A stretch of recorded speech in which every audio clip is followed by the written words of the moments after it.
Welcome to Cognitive Connections, where we're dedicated to helping you preserve and strengthen brain health at every stage of life.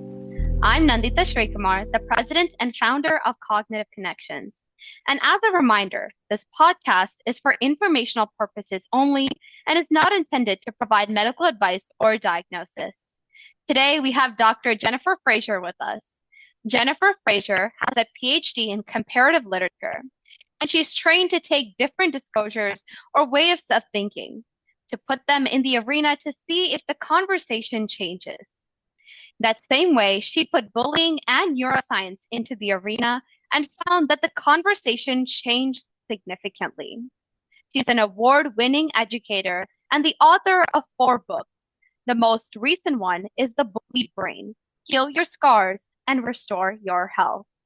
She writes a regular series called The Bullied Brain for Psychology Today. Dr. Fraser, I'm so excited to have you today, and thank you so much for coming on the Cognitive Connections podcast. Thank you so much for having me, Nandita. Yeah, it's a pleasure to have you.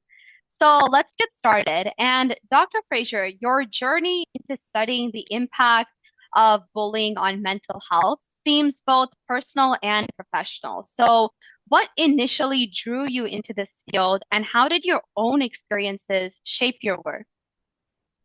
I was working in a private school. I was teaching advanced placement literature. I was running the theater program, directing student theater, and I loved my students and my colleagues. And it was a remarkable school. And I was abruptly, sort of shockingly, pulled into a bullying situation. And I was hearing directly from parents at first, and then directly from students in detail about what was happening. And the headmaster at the school asked me to take testimonies, which I did. I ended up taking 8 direct testimonies from students. And the bullying that they were describing, it was just textbook, basically. It was sort of a culture of fear and humiliation and favoritism, like we often see in bullying dynamics. It's pretty textbook every time with slightly different details. So that was the overall sense of it. But it was a lot of homophobic slurs and swearing, yelling in the face, grabbing students, holding them in for more. This kind of very threatening, aggressive, very demeaning and degrading, misogynistic. Like, it was really bad. And why it was shocking and changed the way I think and got me to start doing a bunch of research, like really looking at what the medical community and psychologists and neuroscientists, neurobiologists, I started to do a deep dive into the research, because it wasn't students bullying other students, it was teachers. Wow.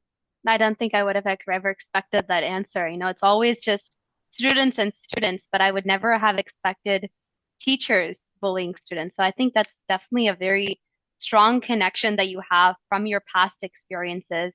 And I think you yourself witnessing that happen, I think that would have definitely taken you really far into where you are today, especially with the 4 books that you've written already.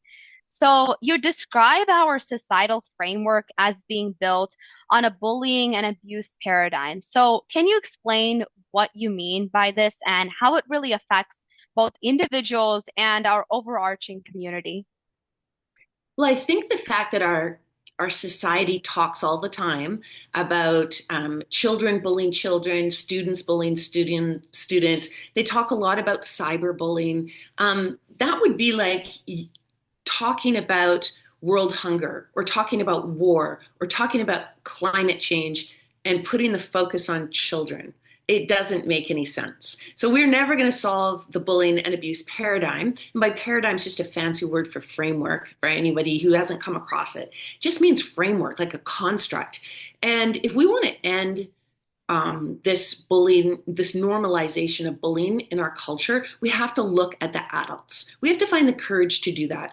Of course, it makes everybody uncomfortable, but all we need to do is turn on the news and see some of the most powerful and prestigious people in our world who, day in, day out, with impunity, nothing happens to them, they bully and they abuse publicly. And so children, like if I was a kid today and anybody told me, oh, no bullying, you shouldn't bully, bullying is really hurtful, I would say, well, I don't believe that to be true because adults bully all the time and they're not held accountable and it's normalized. And from what I can see, it gets you into positions of power and prestige. Why are you being hypocritical? Yeah, that's definitely such a valid point to make. I think, again, like we were talking about with the previous question, we always look into kids versus kids, but I don't think most people ever recognize that, bullying can often stem from a higher authority level, usually, someone that has more power than another person. So for example, the teachers or even the pe most prestigious people. And I think it does take a lot of courage to stand up to those people because, they have so much more power than us. But especially with the rising young generation we have today, and I think really putting the idea forward can allow us to hopefully make a better society in the future. I So, think that yeah. I was just going to say, I think there's a lot of teachers. I mean, I've always worked with educators for years and decades. There's a lot of teachers, a lot of coaches, a lot of parents. They understand that this is a problem and they're keen to make change. Like, Mhm. I think young people and children have allies, a lot of adult allies. And the people that do bullying and abuse, oftentimes it's a cycle. They've come from bullying and abuse. And this is what's so important for kids to understand. When kids are bullying other children, it's because they've seen adults do it. It's not a natural behavior on any level. It's very unnatural. It goes against our brain wiring. And so it's learned behavior. So kids learn and mimic. They learn how to bully from adults, they mimic it, and then they get in trouble for it. And this is part of the hypocritical dysfunction right now in our society that I'm really hopeful changes. Yeah, that's definitely such a valid point to make. I think as the moment we're able to essentially get rid of that root cause, which comes from those, higher overarching powers within our society, then I think the effects will eventually slowly trickle down to hopefully the kids, and we'll be able to, have a society where bullying is not a norm anymore. Exactly. So, in your book, The Bullied Brain, you delve deep into how bullying affects brain health. So, can you walk us through exactly what happens to the brain when someone actually experiences this bullying? Yeah, it's a great question. Essentially, what most people don't understand is when you are being bullied and abused in all forms. So let's list off a few really quickly. If you are being socially, emotionally abused, like people are talking behind your back or hurting your reputation or saying false, cruel things about you, not inviting you to events, keep making you feel like you don't belong and you're ostracized. It could be put downs, insults, put downs, humiliation, all of these different forms. Maybe the person yells in your face or is berating you or whispers something as they pass by that's unkind. All of these things don't touch the body. But what most people don't understand is all of those behaviors can do physical damage to brain architecture and function. And the damage that they do can be seen on brain scans. Wow, I don't think I would have ever expected that. I mean, no, again, like you kind of just said, bullying sometimes often never even touches our body, especially, most bullying that occurs at school is the, talking behind someone's back, spreading a lot of rumors within the school, especially when it comes to high school. But never would I think anyone expect that it actually has a significant effect on the brain itself over a longer period of time. Yeah, And I that, mean, yep, sorry. no, go ahead. I was just going to say, right now in the 21st century, bullying that doesn't touch the body is 80%. And it's remarkable to me that people, again, are allowed to have anonymous accounts and are allowed to disseminate a lot of false and harmful information about other people. It's like, put your name to it. You want to say those things? Great. Just put your name to it. But you need to have an address, a name. I mean, you should not be allowed to do this anonymously. Same, it's that same worrisome behavior. If you want to put a white cloak over your head with some eye holes, or you want to go into a bank with a balaclava so no one can see your face, or you want to deport somebody by covering your face up, show everybody who you are. If you're proud and you stand strong in the truth of what you say, attach it to your name, you know? Yeah. I think accountability is something that our society definitely lacks today. And I think, if we're able to step towards that idea, that itself can deter a large portion of people from the idea of bullying itself. Because again, most people that bully don't really want to bully. Again, it comes from a lot of their history, and they're not even proud to bully themselves a lot of times. They themselves are ashamed. So, the idea of accountability itself can deter a lot of people. And that kind of ties into my next question on what are some of the long-term effects on bullying and what are the impacts on the youth, especially regarding the standpoint of emotional well-being and cognitive development? I just want to say a quick thing before I answer that question. I want everybody listening to know that no matter what harm has been done to your brain, and it can be really quite serious, you might have neurological scars, you might have damage to your brain, that doesn't matter. All of us have brains wired to repair and recover. And my book, The Bullied Brain, has 10 in depth, evidence based strategies for how you can get your brain better. So if you have been bullied or you've been abused, don't worry. What we're going to talk about right now about the very specific harm it can do to the brain, that's okay because life is very fluid. We all have neuroplasticity. We're all going to come up against hurtful things, but it doesn't mean it's permanent. It's up to you, what you practice, the environments you're in, the care you seek, the mental health professionals you work with, your friends, your family. There's a million things that help your brain get better. So let's just say that first. So in answer to your question, though, so one of the ways that I think your audience will understand really quickly the significant harm we get from bullying is essentially it makes us feel it activates our sympathetic stress response. So when our sympathetic stress response gets activated, it's on an unconscious level, it's when our brain feels under threat. So really our brain was designed by evolution to face the threats of predators. So when someone starts bullying you, and let's say they're bullying you online and they're sending images out and trying to embarrass you or saying you don't belong or inviting you to something and then you get attacked and filmed, like all these ridiculous things that people do. If that is happening, and what will happen is your stress response will activate. It's not a choice you make. It's your body will release adrenaline and cortisol. And so the cortisol it's healthy. Of course, it's important. It's designed by evolution. It's good for you. But it's designed for you to fight the predator, run away from the predator, freeze so it can't see you like a rabbit does if it's under threat, and then there's more complex human ones that we can talk about. But essentially that's what your adrenaline and cortisol are doing. They're changing your brain and body so you're ready to go because your brain wants you to survive at all costs.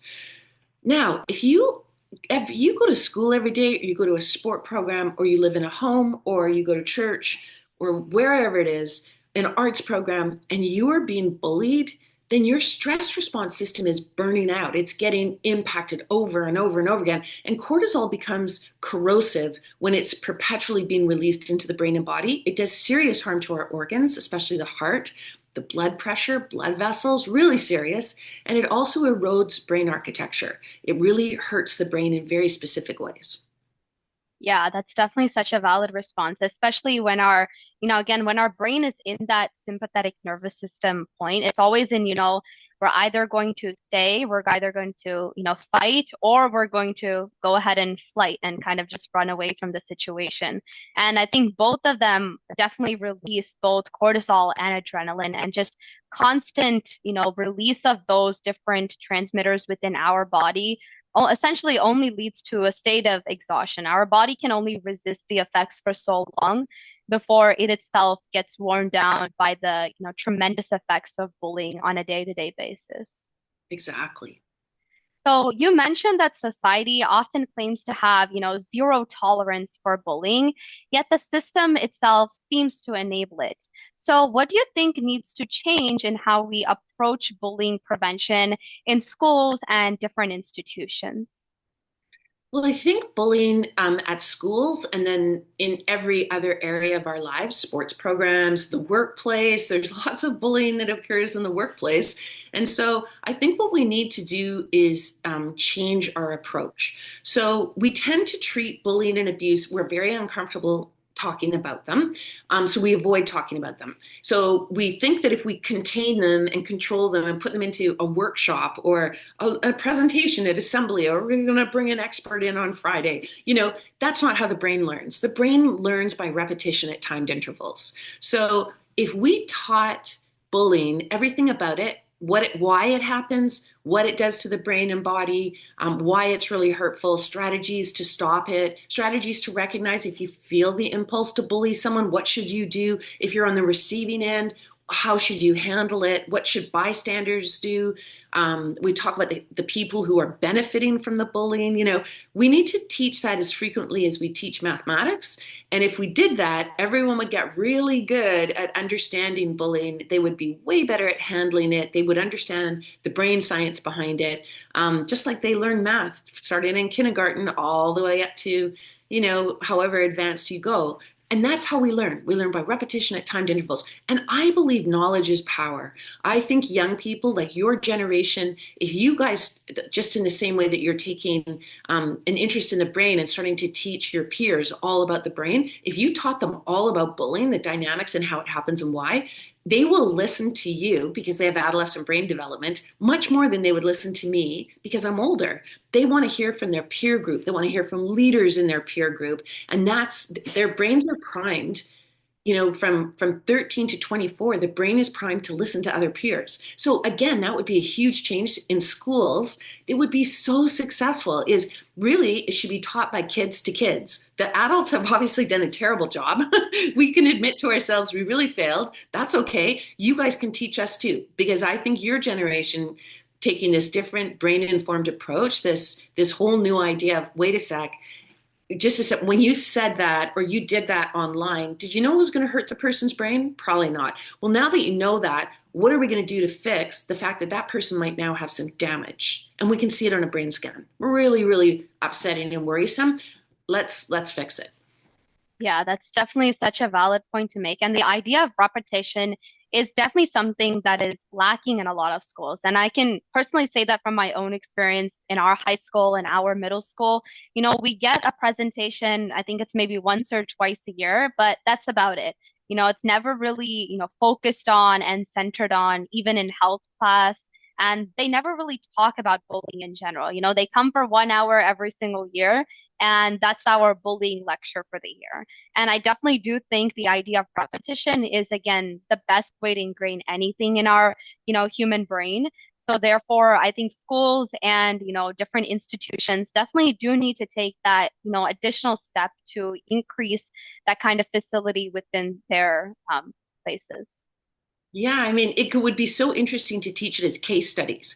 So once a week on Fridays, everybody gets a case study, and your group has to present to everybody, okay, here's the steps. We know what works. Whoa, this is a really complicated one because it's got this twist in it. What would we do? And it just sparks creativity. It gives you vocabulary. It helps you understand brain and body and how they work together. It supplies all kinds of solutions. Okay, well, so and so in our case study really hurt so and so. What can we do now to repair the brain, get both of them better? Like bullies, the individuals who are doing that kind of destructive behavior, they probably need more intervention than the target of the bullying.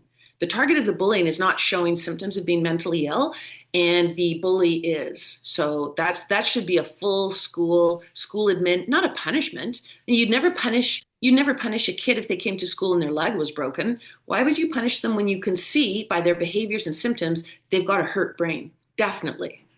Yeah.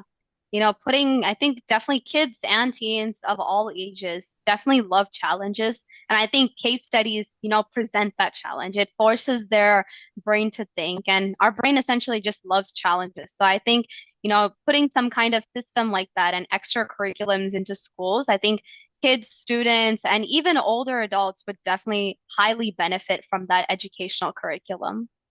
Yeah, much needed in the workplace too. The workplace rife with bullying. Again, they treat it as, oh, we've got a workshop or everybody has to read the policy and procedure manual. Well, it makes absolutely no change. It's just textbook, repeat the cycle over and over. And adults like challenges too. Yeah, and that's for sure. So many people may not even realize the extent to which bullying can change the structure and the function of the brain. So, what are some of the key findings from neuroscience that show the connection between trauma and brain health? Yeah, well, let's talk about three different regions of the brain. As I'm sure you know, and many of your listeners know, the brain works as a whole. It's like a very, very complex network. So when we talk about regions, it's just to be able to talk about a very specific thing, gives us a chance to visualize and to understand structure. It doesn't mean that it's limited to that one region or that's the only function that this part of the brain does. So just as a caveat. So what happens when you get constant cortisol pumping up into your brain? For example, we talked about it, that stress hormone activated by the sympathetic nervous system. What it does to a part of the brain called the hippocampus is it shrivels it. Now, the hippocampus is the seat of learning and memory, storing things with your short-term memory, your long-term memory, emotionally tagging memories to make them more, able to access them more quickly, etc. It's arguably one of the most important components of the brain for learning and remembering. That part of the brain gets significantly harmed by bullying and abuse. It gets shrunken. It should look plush and full. And if you look at a brain scan of somebody who's been really hurt over and over without it touching their body, you see this very shriveled up hippocampus, this is why, when people in the workplace or students are being bullied or athletes are being bullied, they can't concentrate. They don't remember. Their peripheral vision goes. They lose their balance. They can't speak well. They get confused. They have brain fog. They're exhausted. These are all symptoms of the kinds of things that are happening in the brain and body when you're constantly stressed out. You don't feel safe. Another part of the brain called the corpus callosum. It's the bundle of fibers between the left and right hemisphere. Now, we want our left and right hemisphere talking to each other at the highest velocity possible at all times.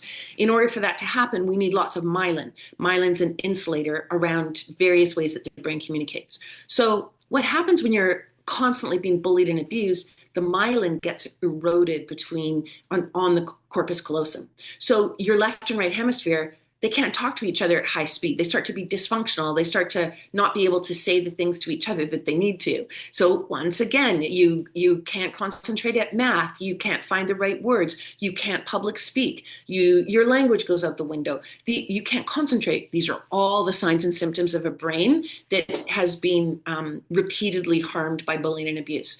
And then just one final one, the amygdala, a part of the brain that's described oftentimes as a threat detector. It's the part of your brain, like you and me just talking right now. Our amygdala is kind of circling, making sure that we're both safe. Is there anything loud sounds? Is there a threatening anything?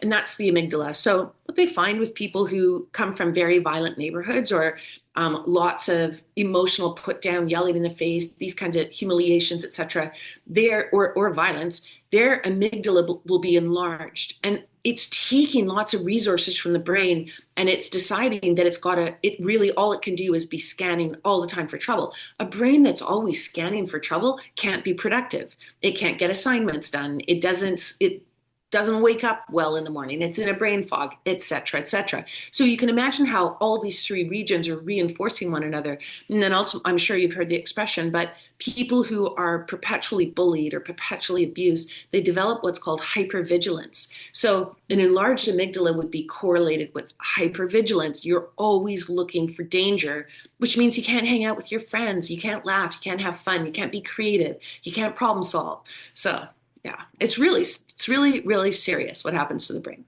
Yeah, thank you for sharing us the different connections between the different parts of the brain. It's just crazy how, our brain has just so many parts and all of the different parts are essentially being impacted by this tragic cause that happens to millions of individuals in the United States and even the entire world today. So I think it's really scary to see how many people are being impacted by bullying, but it's even more scarier to see the impacts on the brain itself. It's so large, but the fact that, doing certain kinds of practices and over time, it is possible to correct it, that itself is also reassuring. Mhm. So you coined the term neural paradigm. Could you explain how this new framework works and how it differs from the traditional approach to dealing with bullying and mental health? Well, normally bullying is treated as an ethical crisis. If you bully someone else, you are told that you are going to be punished and you're a bad person and you hurt someone, and that always makes all of us feel awful. So that is a very ethical model, and it has its place. I fully agree with you, and we already talked about accountability. You shouldn't hurt people and not be held accountable for it. But it would be a lot more helpful if it was understood that really when you're starting to bully other people, that means you kind of lost control of your self-regulation. Your brain now has become so incredibly stressed out that it's in fight mode all the time. I mean, imagine a child coming to school or someone coming to work, and instead of being excited about their job and their colleagues or other students, seeing their friends, seeing a teacher that they really love to work with, reading a book in the library, going and shooting basketballs, like having fun, like that's a healthy, happy brain. That's really strong, resilient mental health. That person probably comes from a happy home, just plain and simple. They come from safety and security and food on the table and loving relationships and humor and creativity and all the things that brains really crave and need. Now, if they come and they start to bully, you know that there's some disconnect, there's some dysfunction that's happening. It's really a cry for help. And I'm not trying to excuse it. I think it's very serious and harmful, but it also is a mental health cry for help. It is waving the red flag saying, please help me. And so I think if I was teaching in a school, I'd say to kids and teenagers, I'd be like, look, if somebody starts bullying, it's not because they're in a power position. If it's another student, they don't have any power over you. What they do have is a mental health crisis. And really, you need to go and get a teacher. All you should all go together and take the kid who's doing the bullying with you because you don't want to leave them alone. They're not in a good space. Get them to, a trusted adult who can really ensure that they get the help and their family gets the help they need. So yeah, maybe there's an accountability piece that's part of that too. You need to make reparations when you hurt people, but at the same time, you obviously need help. And so it drives me crazy when people talk about mental health or they talk about psychological safety. I think we would do better, and this is part of my neuro paradigm. It's brain informed. So I like to talk about brain health as the kind of core concept of mental health and the higher notion of like psychiatry and psychology and cognitive behavioral therapy and all these wonderful things. You have to have brain health at the core, though. And so when we talk at work about psychological safety, really what we're talking about is neurological safety. And I think that changes how people think. We're talking about physiological safety. If you are bullying me at work and it's causing my heart to skip beats and clench up and I start to develop arrhythmia and I get damage to my blood vessels, you're hurting my body. You're hurting my nervous system. And if you're leaving neurological scars on my brain, you're hurting my brain. So let's be really precise about what it is that people are doing to each other in schools and in the workplace. Yeah, I definitely agree with just about every single statement that you just said. And really, the idea how brain health is the overarching theme that covers just about every aspect of all the subtopics that we talk about. And I think, recognizing the fact that it's impacting the brain, that itself puts the viewers and they are able to understand that the impact of bullying not only on whoever the victim is, but also whoever is actually doing the bullying in the first place.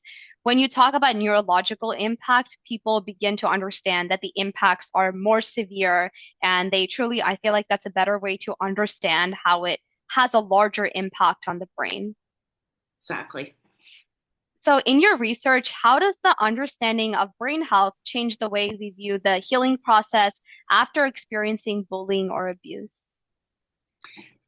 So I was asked to speak in front of the Senate in Massachusetts about the brain science, and it's because there's various laws that they could pass about bullying in the workplace. And so I did my piece and so on. And I was arguing that the institution needs to be held accountable if bullying occurs in the workplace. I believe the same thing in a school.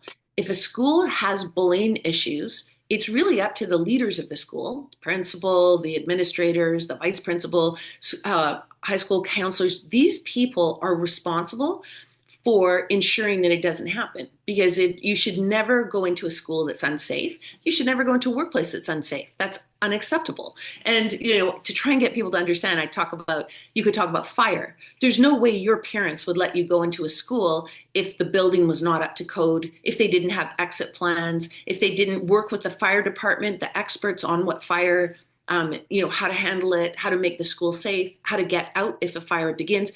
The same thing should be happening with psychological safety in the workplace. Bullying should never happen. If it happens, there needs to be a plan. It needs to be highly organized, and you need experts to weigh in and see if, in fact, your school is up to code. If it's not up to code, it should be closed. And so the lawyer for the other side, who was saying that really the administrators, the institution doesn't need to be held accountable. And he said, you can't measure something that has to do with mindset. And you can't, bullying, he said, is an issue of integrity. So you can't measure it. And I really strongly disagree with that. So I wrote into the Boston Globe a letter to the editor and just explained why I thought it was wrong. And it's an answer to your question. And they published it. I said, if it's a medical issue, it's like if I went into the workplace and I have a virus and it's contagious and I know I have this virus and I infect other people in the school, then I need to be held accountable for the irresponsibility, the harm that I've caused, the damage I've caused. It's very, very serious. Same thing in the workplace, and it can be measured. If I go into a school and it is forbidden to smoke at that school, and I start smoking in front of my class, and all my students are breathing in secondhand smoke, I'm going to be held accountable. You can't see the harm it's doing to my students' bodies. Not with the naked eye, you can't see it. But you can use non-invasive technology to see the damage it's doing to their lungs. You can use an X-ray. It can be measured. We could measure also in the blood probably what the smoke is doing. So same thing with bullying and abuse. Non-invasive technology shows it.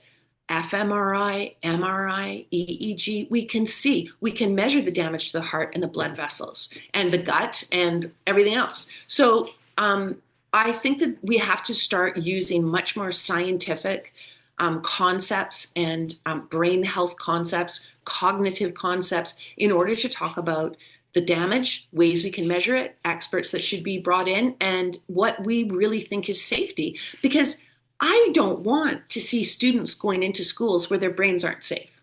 I think it's great that their bodies are safe. You're not allowed to, go into a school that's unsafe, that let's say it has, it doesn't have railings on the stairs, or let's see people in the workplace. They don't have steel-toed boots. They're not wearing helmets. They don't have reflective vests. Well, that's unacceptable because it puts them in danger. Same thing with bullying. Bullying puts you in danger. Shouldn't be allowed. And schools should be held stringently responsible to ensure it doesn't happen. I definitely agree. Again, accountability all ties back into the idea of accountability. It really needs to be prioritized, not just in schools, but also the different institutions and companies that our adults are also working in. So, for listeners who may not be familiar with neuroscience, how can we simplify the concept of brain health and its importance in healing from trauma? Well, the thing I found in studying all what the neuroscientists know, they know a great deal.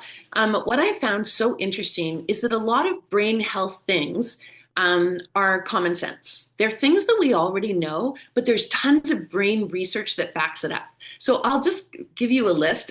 These are things that I write about in every chapter of The Bullied Brain, because the book is really about, okay, it's really serious. We have to understand that bullying and abuse and everything, all this stuff that doesn't even touch our body, does really serious harm to the brain. Here's all the ways we can get better. And it's full of strategies to get better. So for example, aerobic exercise. If your brain has been bathed in cortisol, that stress hormone we talked about, over and over again, because you've been targeted and you've really developed some sort of negative coping mechanisms that you don't like, one of the things that you can use is aerobic exercise. The more you get out and get your heart rate going, the healthier it is for your brain. It brings the cortisol way down, and it shoots up a substance called, it's like a fertilizer. It's called BDNF, which stands for brain-derived neurotrophic factor. It is like a fertilizer for your brain. It's super healthy. It helps with your neuroplasticity, and it helps with the birth of new brain cells.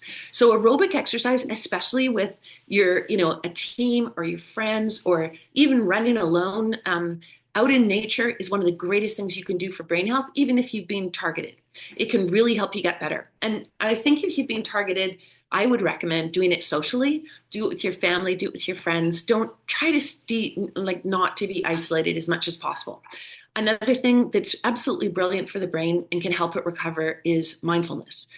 The neuroscience on mindfulness is unbelievable. It is so good for you. You can just go online. You can follow a million different practices that's taught to you just by all kinds of different people who use it in their lives. So I won't spend time on it now, but mindfulness and meditation are brilliant. I'm going to tell you one that isn't a common sense one that people know about, but it's incredibly effective. It's called Brain HQ. So if you think brain headquarters, Brain HQ, you can just look it up, brainhq.com. It's online, gamified. It's super inexpensive. It costs like, I don't know, $6, $7 a month. And it's designed by an international team of neuroscientists. If you do it for 30 minutes a day, let's say 4 or 5 times a week, after 30 hours, it's unbelievable how much it changes your brain health, even if you've had serious trauma to your brain. It's like going to the brain gym, or it's like doing a brain workout. So you're online and you have to do all these exercises. And you were saying, Nandita, young people love challenges.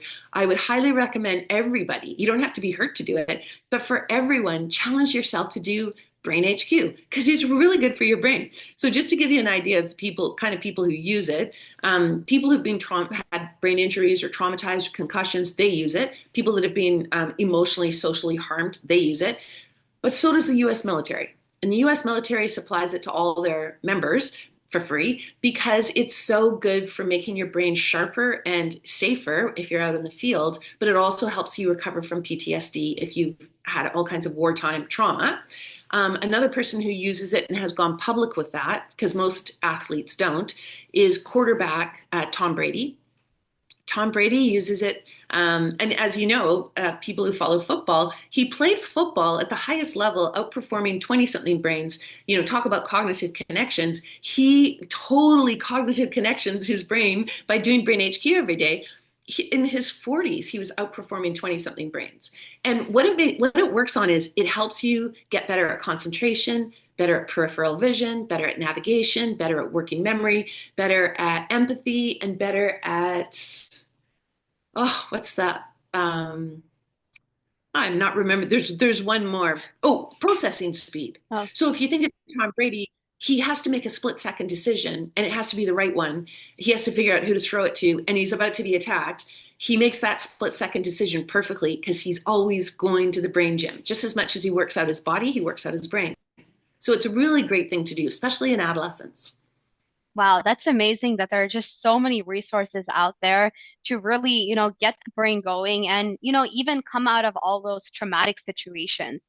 No matter what kind of bullying one might have faced before and the different situations that might have gone on, it's amazing to see that there are just so many resources out, just online or things that everyone can just fit into their schedule, even if it's only 10, 15 minutes a day. And it's amazing to see the large impacts it can have on the brain over time.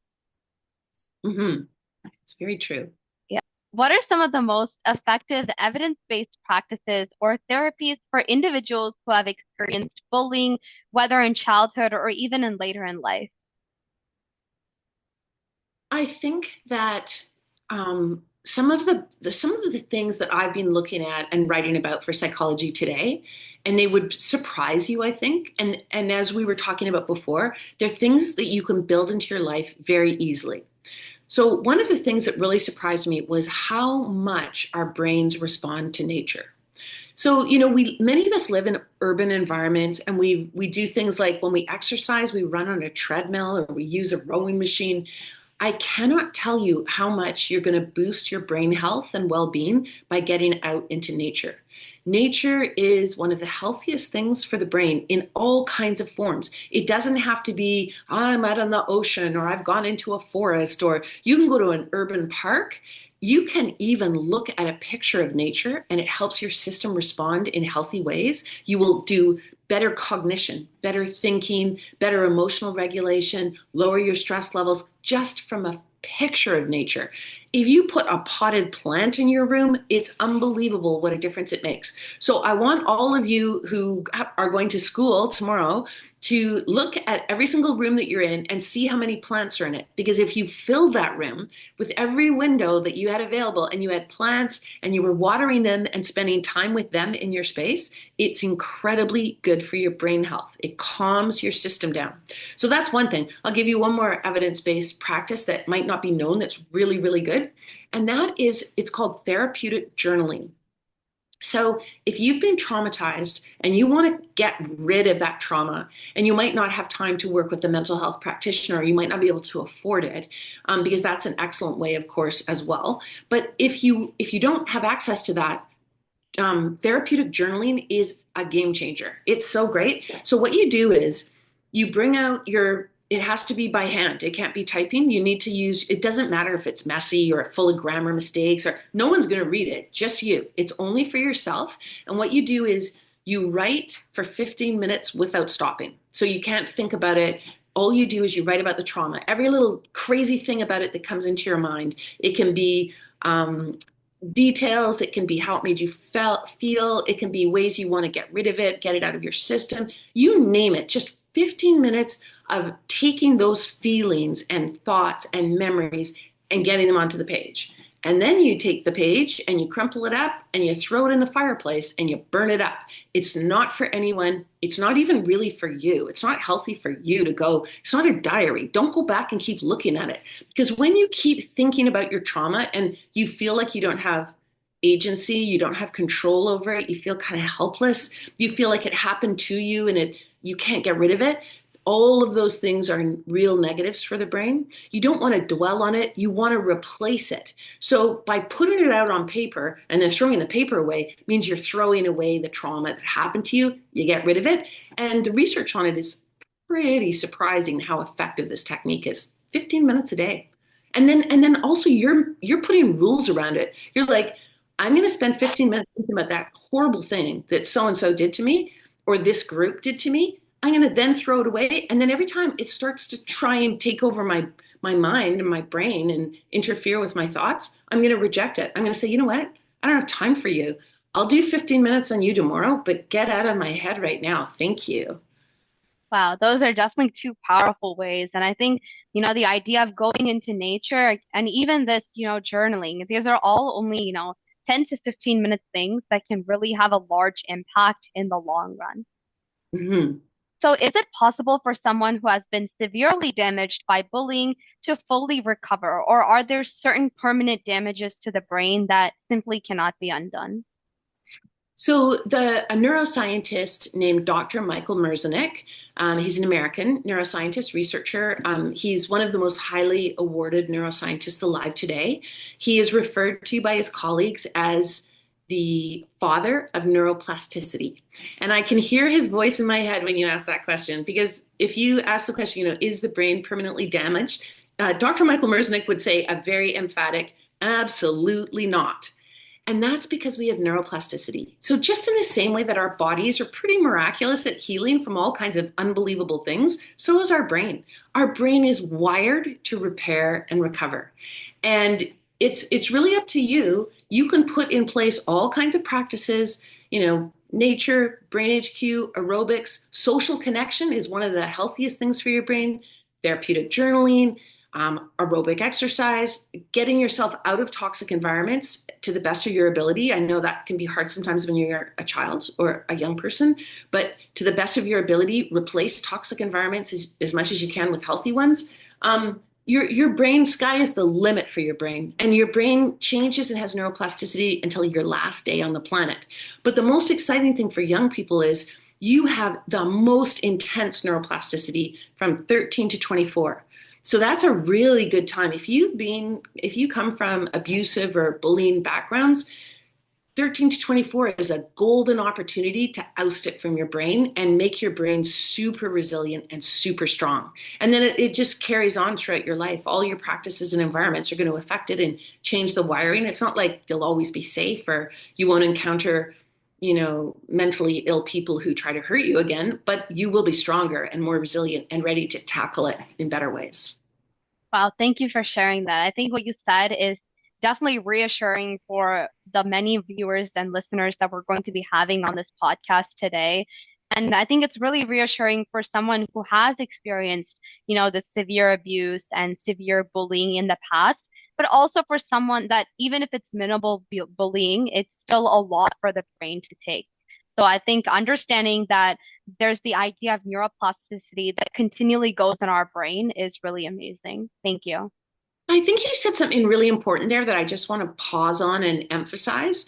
It's really critical for people to understand that even if bullying is minimal, it isn't to your brain. Your brain knows that your survival depends on your social relationships. So anything that threatens your social relationships, like if like a teacher, the teachers that I was describing to you, when they're humiliating students and they're ostracizing them and they're interfering with their relationship to their peers, they're actually doing that. That terrorizes the brain. We are trained to think that it's normal and it's not a big deal, and we minimize it and dismiss it. And perhaps there's other adults in our lives that will say to us, "Oh, just let it go. It's not a big deal." That's exactly what was said to me. I was told, "Oh, why are you so upset about this? This is just old school coaching." And because I'm a trained researcher and a writer, I was like, old school coaching? It sounds a lot more serious to me. So I thought, well, I better find out what the experts say. When I looked at the neuroscientists, the psychologists, the psychiatrists, the doctors, they are all in full agreement that this is very severe for the brain. The brain thinks that it's going to get driven out of the group. And that is pain of the most severe kind. And that's fear inducing for the brain. And it starts to shut down all systems. So don't minimize what's done to you. If it's hurting your social, emotional relationships, it's serious. And you can treat it seriously and set yourself on the healing journey to get better. Totally agree. So, how can parents and teachers be able to support young people in being able to repair their brains after these children have been bullied? Well, I mean, it sounds self-promoting, which is horrible. I mean, I would humbly recommend they read The Bullied Brain. The reason I say that is because when I gave it, I'm not a neuroscientist, so I gave it to Dr. Michael Merzenich, who I didn't know, but he's a professional sort of titan in the field. I gave it to him to read and asked if he would write the foreword. And he read the whole book, and then he emailed me and he said, The Bullied Brain is the capital THE. It is the most completely scientifically thorough treatment of the subject on planet Earth. And so I feel confident in saying to you, to parents and teachers, you know what? I didn't know any of this stuff. We're not taught it. We are not taught as parents and educators about our own brains, let alone our children's and teenagers and 20 somethings brains. And so we make all kinds of mistakes just because we don't know. And, a lawyer read the book and said it is a page turner on neuroscience. It is a book written for people like us who are not neuroscientists. It has all the research, but it's also full of storytelling and case studies and moments and trying to make it really come alive for all of us so we can make, significant change in society because it's a very serious issue. Yeah, definitely agree. And, I will definitely link the book also to the description of this podcast so our listeners and viewers can definitely take a look and also, begin to read and really start their journey if they have been, have gone through this abuse and bullying in the past. So, what role do you see schools playing in supporting brain health for students, and how can they go beyond just having anti-bullying programs in place? I think that they should I would personally almost change the anti-bullying programs into kindness programs because just as much as we know that bullying and abuse do serious damage to the brain and body, even when they don't touch it, kindness is incredibly healthy for the brain and body. So if you are a young person at school and you really want to do well and you want to have a fabulous career and you want to go to certain colleges or certain technical programs or art schools or whatever it is you want to do with your future, one of the best things you can do is have really fabulous brain health. I mean, it's your brain that's going to take you out into the world, your brain and body to create, whatever it is you're going to do, your success. So schools should be emphasizing every single week. They should be dedicating significant time every single day, really, to the importance of kindness because in the same way that bullying and abuse release cortisol, and cortisol can become very corrosive for the brain. Kindness between each other and parents and children and teachers and students, kindness releases oxytocin.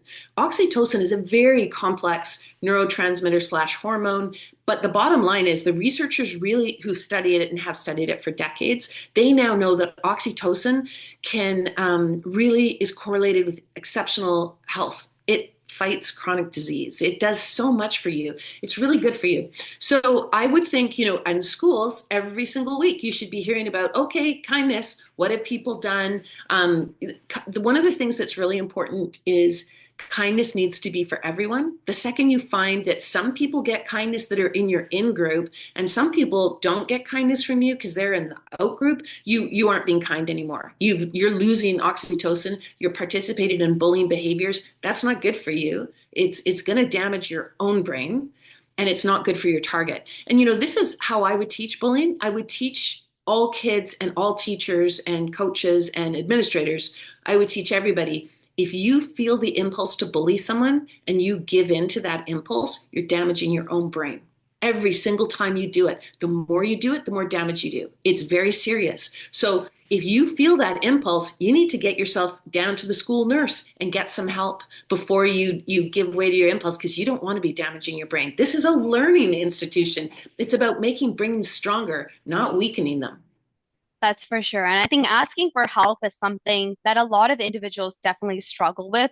So, really, just promoting the conversation about bullying within school, again, through the idea of repetition, but also using kindness as almost like a therapy for bullying I think, is a really great and new way for us to combat bullying, because a lot of schools definitely do tend to overlook that aspect of how can we actually solve bullying. It's always about, okay, here's what bullying is, but never what actions we can take against to actually be able to stop it. I think you made a really, really significant point there. I just want to emphasize again. You said it's hard to ask for help. One of the best things schools can do is develop a shared vocabulary where everybody's got the language to say, so let's pretend I was being bullied and I said to you, oh, Nandita, I'm being bullied. And I have been bullied for the last month in geography class. And you said to me, well, Jennifer, why didn't you do something about it? Why didn't you tell anybody? I mean, it can't have been that bad because you didn't say anything.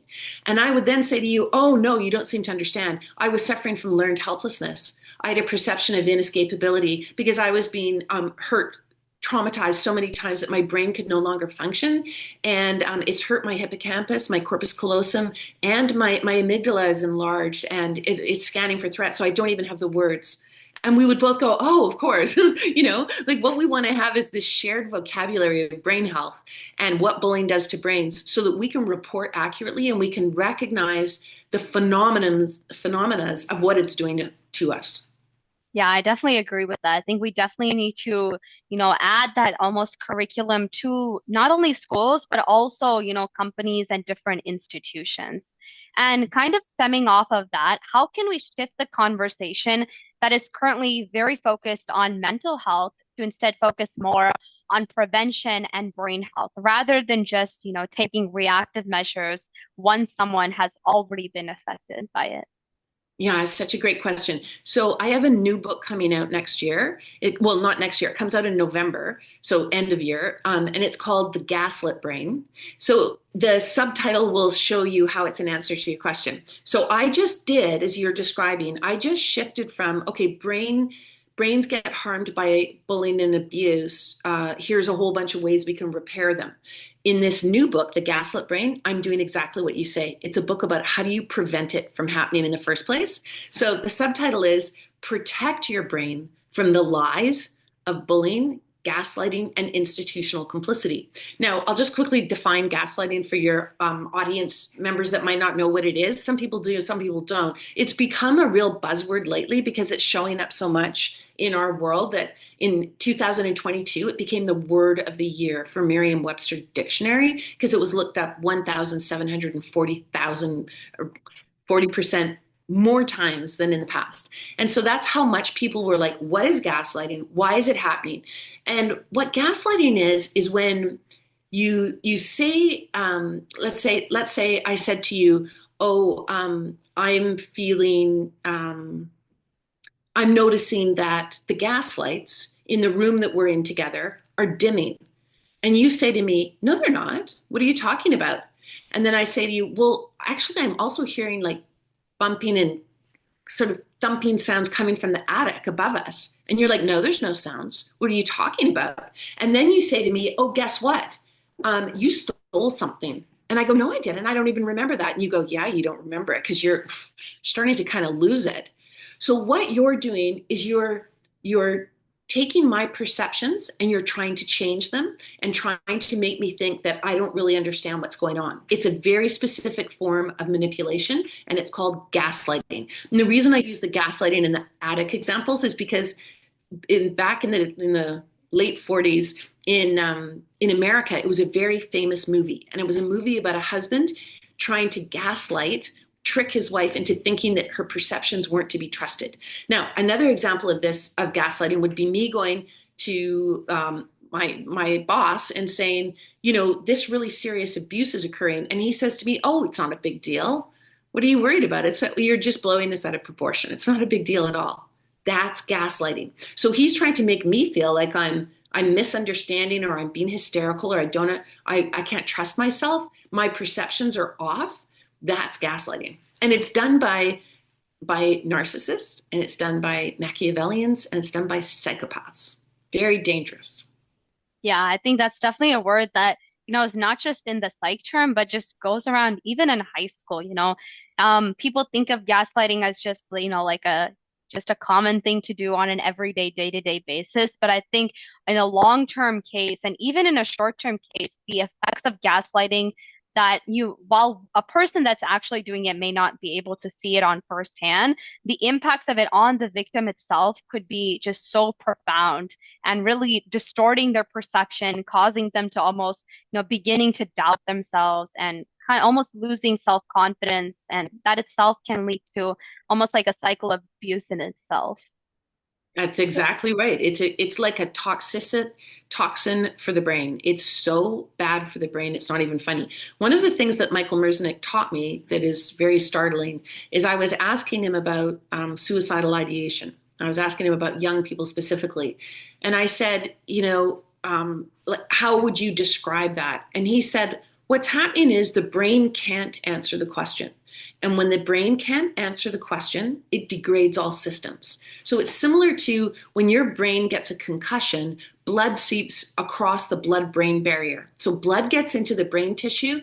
The brain doesn't know what it is, so it degrades all systems because it thinks it's an intruder. And that's why someone who has a concussion can't speak, they can't remember, they can't balance, they can't concentrate, they suffer pain.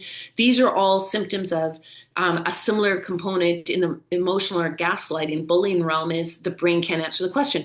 So people will say, to themselves, I'm being bullied because it's because of this or that about me. And they start to look internally and they start to doubt themselves and they think it's their fault. And especially if they're in a situation where they get victim blamed by higher ups or other kids, they think it's their fault. They brought it upon themselves. And this kind of confusion is very, very dangerous. It's very serious. It's not good for brains. It's not good for anybody, but especially not young people. Yeah, that's definitely something that is, again, just kind of increasing in our society on a day-to-day basis. And it's really important to, again, focus and shift our conversation on that growing issue to really raise awareness about it, but also understand how we can really stop that and prevent that. And I'm definitely looking forward to reading your book that's coming out in November. So you've spoken about creating a neural paradigm for society. So what would this look on a larger scale, and how can we begin to slowly implement these changes? Well, I mean, you would be a perfect example of the neural paradigm because you're working on getting brain health awareness out into the world. You are ensuring that people are learning, they're thinking about their brains, they're visualizing their brains, they're understanding all the different things they can do from sleep to nutrition to exercise to putting your brain through its paces, all these things, social emotional connection, critically important. Like I mean, you're a perfect example of the neuro paradigm. You're a leader in the field, right? And you're speaking to your peers and everybody who needs this information. We're not getting it in the education system. We're not getting it at work. And so, when I back in the day when I was your age, smoking in our society in the West was completely acceptable. Everybody smoked. Everybody smoked on planes. They smoked in restaurants. They smoked in their homes. They smoked in their cars. Your doctor smoked a cigarette while he wrote you a prescription. Smoking was completely normal. I believe that that's where we are in society with bullying. Bullying and aggressive, harmful, put down type behaviors are normalized, really normalized by social media. It's just really, it's become very, very sick. And so back in the day, we were told as young people that smoking would make us tough. We'd be like the advertising campaign was kind of like, you're going to be a tough guy. You're going to be out in the wilderness. You're going to be on a horse. You're going to be like one of those super cool cowboy type tough guys. We were all, we're just young people. So we kind of soaked that up. The girls were particularly targeted. You're going to be really sophisticated and glamorous, like a famous Hollywood actress. And Hollywood actresses would be shown smoking. So they were trying to lure young people in before the age of 18 because the tobacco companies knew if you got addicted before 18, trying to stop is brutally hard. That addiction is deadly. Same thing with bullying. Our society has normalized it. It makes it seem like it's a tough thing to do. You're really super tough and strong, and you're really slick and sophisticated if you can put other people down. We see very influential, powerful people in our culture doing it, and the more you do it, the more you're falling for a lie because it's not true. Bullying is really, really doesn't make you strong. Just like smoking gives you cancer, bullying and abuse essentially can do the same. They are toxic for brain and body. So don't fall for the manipulation. It's just a pack of lies. Yeah, I definitely agree. I think understanding the core reasoning behind it and really understanding the impacts of on a neurological standpoint can is definitely a one way to begin to deter people from, this whole bullying standpoint because most people don't really understand those impacts. But once people do begin to understand those impacts and once we begin to shift our conversations in that direction, I think we can definitely slowly begin to reach a society where bullying is not the norm anymore, and we are able to slowly combat it. Exactly. The one thing I love about neuroplasticity is it's empowering.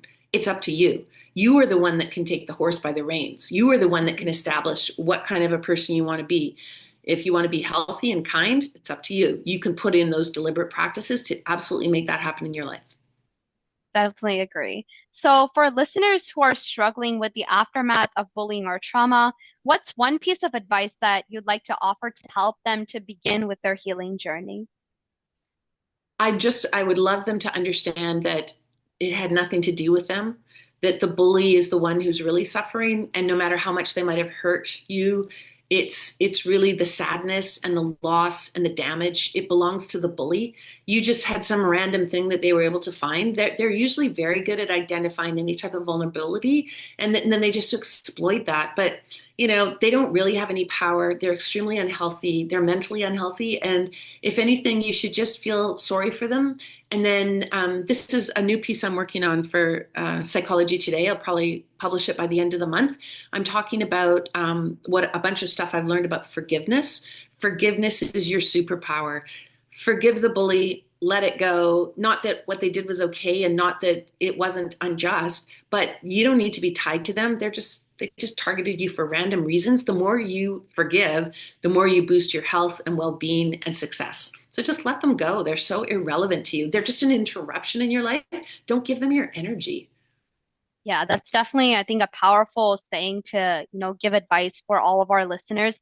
And I think it's the idea of forgiving yourself. When you don't forgive yourself and you consistently, dwell on that past and dwell on the idea of, all the bullying and abuse that might have happened, I think that just puts our brain through further stress and further trauma over and over again.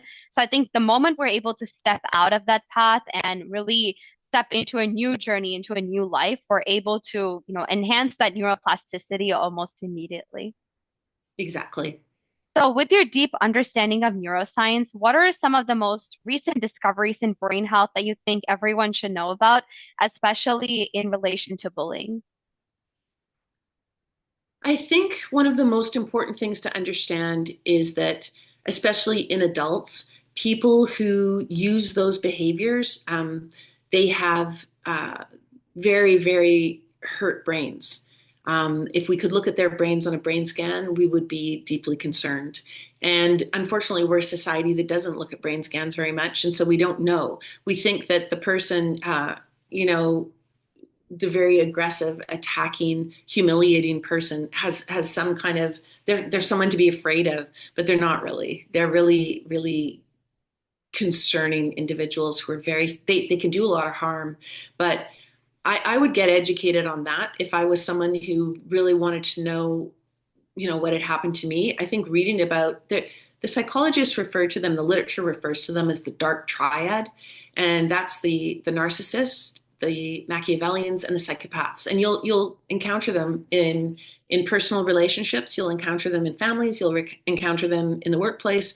They are there. They usually are very charismatic, super intelligent. They go up the corporate ladder, and they might be in power over you ultimately when you enter the workforce. So you got to be informed and very, very careful. Don't let them get into your head because they're very destructive people.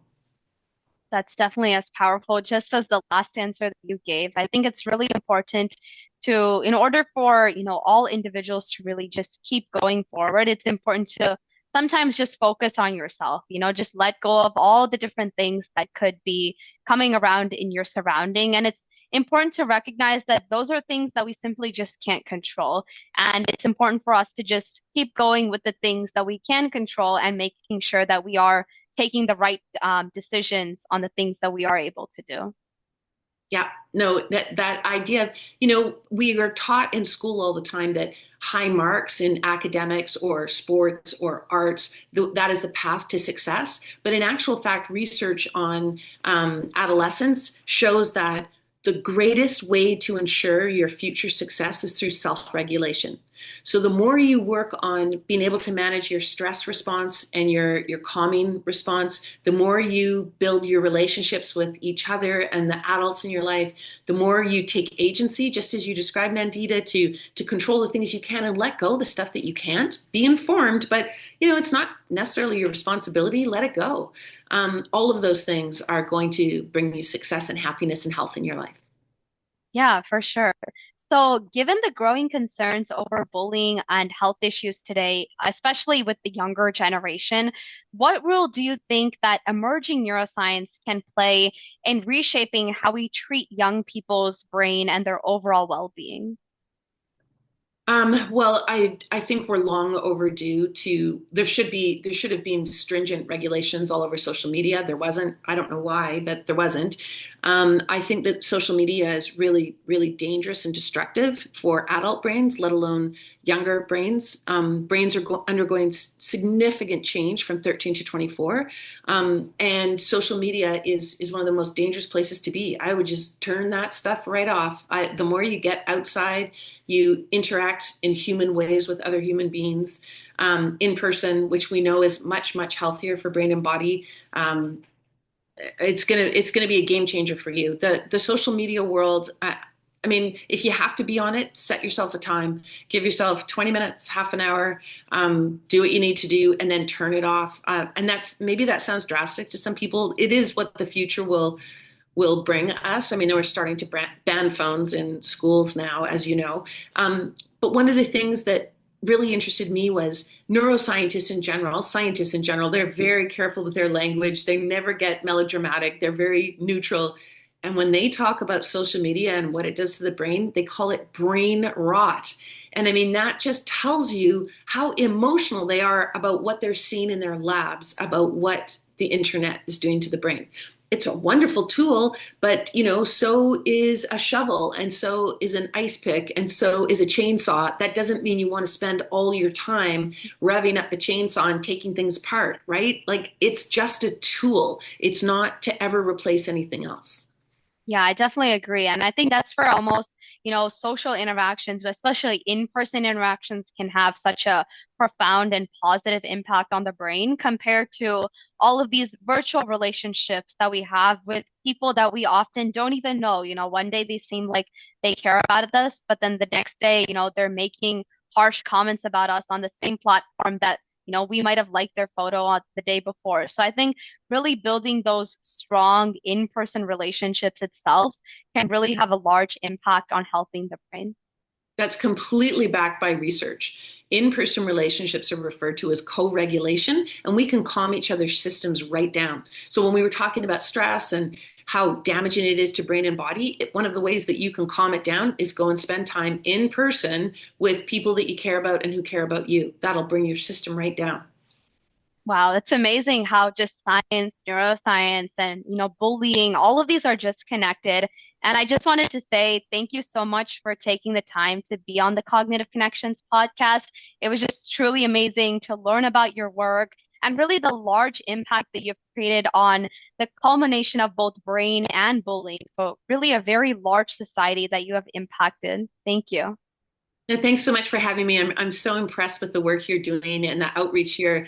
It's just fabulous. It's really anything I can do to help or support you, don't hesitate to give me a shout. Thank you so much. It was a pleasure having you today. And to everyone else, thank you so much for tuning in today to listen to the Cognitive Connections podcast.